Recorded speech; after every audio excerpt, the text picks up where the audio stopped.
So friends, আমরা যখন প্রথম পিসিতে ওবিএস স্টুডিও ইনস্টল করে আমরা চেষ্টা করি যে আমরা পিসি থেকে লাইভ স্ট্রিমিং করব ওবিএস স্টুডিওর হেল্প নিয়ে। তো সেই মুহূর্তে কিন্তু এই ধরনের এরর শো করে থাকে অনেকের পিসিতেই, মানে প্রথমবার ইনস্টলেশন করার পরে, মানে নতুন যদি আমরা উইন্ডোজ 10-11-এ আপডেট করি তখনই কিন্তু এই এররটা শো করে। এই এরর শো করলে কিন্তু আমরা লাইভ স্ট্রিমিং করতে পারবো না, সেটা ফেসবুকে হোক বা ইউটিউবে হোক, যে কোনো প্ল্যাটফর্মে। তো এই এররটাকে বা এই প্রবলেমটাকে আমরা কিভাবে সলভ করব বা ফিক্স করব সেটি কিন্তু এই ভিডিওর মধ্যে শিখবো।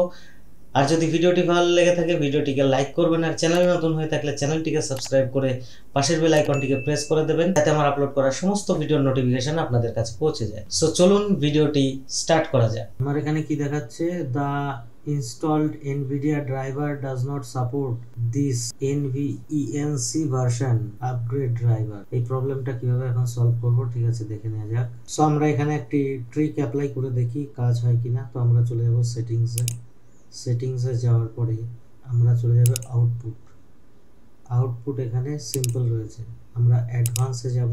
অ্যাডভান্সে গিয়ে আমরা এটাকে অ্যাপ্লাই করব, অ্যাপ্লাই দেন ওকে। এইবার যদি আমরা স্টার্ট স্ট্রিমিং করি, আমাদের কিন্তু দেখতে পাচ্ছেন কানেক্টিং এবং স্টার্ট স্ট্রিমিং শুরু হয়ে গেছে। আমাদের কিন্তু স্টার্ট স্ট্রিমিং দেখতে পাচ্ছেন হয়ে গেছে।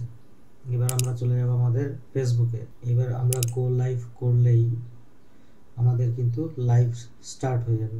দেখতে পাচ্ছেন ভিডিও লাইভ হয়ে গেছে, ঠিক আছে।